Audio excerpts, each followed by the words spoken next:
Assalamualaikum warahmatullahi wabarakatuh. Saya Nana Qasim Yusuf yang biasa disapa Nakoy, adalah penulis buku The Seven Awareness, One Minute Awareness, dan The Heart of Seven Awareness.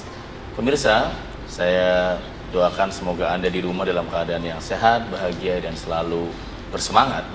Karena semangat itu adalah energi kita, investasi kita, aset kita yang betul-betul murah. Anda bisa melakukannya tanpa harus membayar kepada siapapun. Dan pada kali ini saya ingin membahas satu tema yang diambil dari buku saya, Seven Awareness, tentang bagaimana menjernihkan pikiran.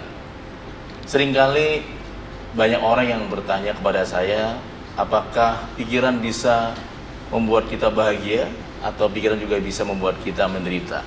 Saya setuju bahwa ada maksud yang sangat hebat kenapa Allah ciptakan kita sebagai manusia dengan akal yang begitu hebat. Dalam dunia psikologi modern, ketika seorang dokter membedah otak manusia, seorang dokter bernama di Amerika, dia membedah seseorang dan ternyata ada 100 miliar sel saraf dalam otak kita. Dan Anda bisa bayangkan dalam 100 miliar sel saraf tersebut ada salah satu saraf yang disebut dengan akal. Nah, akal inilah yang kemudian membedakan manusia dengan binatang.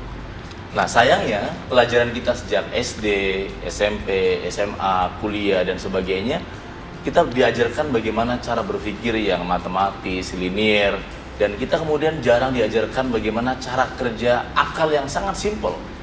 Banyak orang yang kadang-kadang menyepelekan apa yang disebut dengan ucapan, dikira, dan sebagainya. Dalam buku saya, The Seven Awareness, bahwa pikiran kita seringkali memantulkan apa yang kita katakan. Cobalah Anda pemirsa datang ke sebuah tebing, kemudian Anda teriak misalkan, saya lelah, gitu. Maka yang memantulnya adalah lelah, lelah, lelah, dan lelah. Cobalah Anda teriak misalkan, saya sedih, misalkan. Maka mantulnya adalah sedih, sedih, sedih, dan sedih. Coba Anda pantulkan saya sehat, misalkan. Maka akan pantulannya sehat, sehat, sehat, dan sehat. Dan itu terjadi, saya mengalaminya, beberapa teman mengalaminya. Jadi pemirsa, kalau Anda misalkan melihat beberapa artis yang mengalami apa yang dia nyanyikan, memang itu pantulan.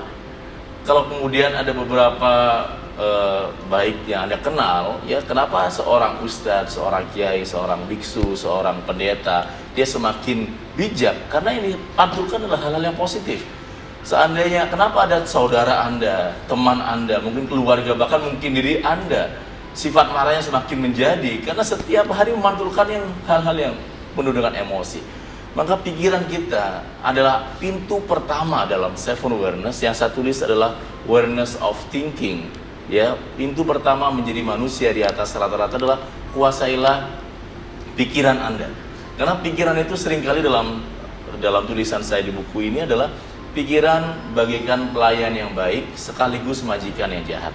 Anda tahu bahwa seringkali pada saat pikiran menjadi majikan, dia selalu mengatur kita. Kita sudah beli mobil, misalnya satu mobil, kadang-kadang pikiran bilang, bagusan mobil yang itu. Pikiran selalu ingin memiliki semuanya. Kita udah beli rumah yang sangat layak, kemudian melihat teman kita yang ada lebih mewah, pikiran kita kemudian merangsang lagi, kadang-kadang akhirnya kita maksa diri kita. Akhirnya pada ujungnya lelah, karena banyak orang kemudian menjadi pelayan untuk pikirannya. Nah, sebenarnya kita adalah majikan untuk diri kita sendiri. Pikiran adalah pelayan kita. Maksudnya apa? Pada saat kita sedang sakit, misalkan, maka hati-hati. Banyak orang yang sedang sakit, pemirsa di rumah, biasanya akan mengatakan, aduh sakit. Tanpa disadari, itu sebenarnya memantulkan ke dalam 100 miliar saraf dia. Pada saat ada orang mengatakan, aduh lagi bete, mungkin dia sedang ada persoalan. Tanpa disadari, dia sedang memantulkan kepada 100 miliar saraf otak dia, dan membuat dia semakin membuat dia depresi. Maka dipastikan kalau kita mengenal banyak penyakit manusia modern hari ini, mulai dari depresi, kemudian meaningless, kemudian up and down dan sebagainya, penyakit manusia modern hampir sebagian besar disebabkan oleh dia tidak bisa berhasil mengendalikan pikirannya. Maka berhati-hatilah ketika Anda pemirsa di pagi hari sudah mengatakan hari ini bete, hari ini macet, hari ini capek, hari ini malas, hari ini kayaknya nggak berhasil, hari ini kayaknya nggak deal, baru Anda buka toko kayaknya hujan hari ini dan sebagainya. Ternyata kata-kata itu memantul kepada kita. Maka saya sendiri dalam buku saya, dalam pelatihan saya, mengajarkan kepada para teman-teman, sahabat-sahabat di rumah, untuk mulailah sukses di atas rata-rata dengan mengendalikan jernih pikiran kita. Apa yang harus lakukan? Setiap pagi hari, pada saat Anda mau keluar dari rumah menuju kantor, Anda duduk sejenak, Anda berdiri dan Anda berkata, hari ini saya sehat, hari ini saya semangat, hari ini saya bahagia, hari ini saya dicintai oleh keluarga, hari ini saya sejahtera, hari ini apapun Anda boleh tanamkan kalimat-kalimat itu ke dalam 100 miliar saraf Anda dan biarkan memantul kepada Anda hal-hal yang positif. Betapa mudahnya mengubah hidup Anda menjadi pribadi di atas rata-rata.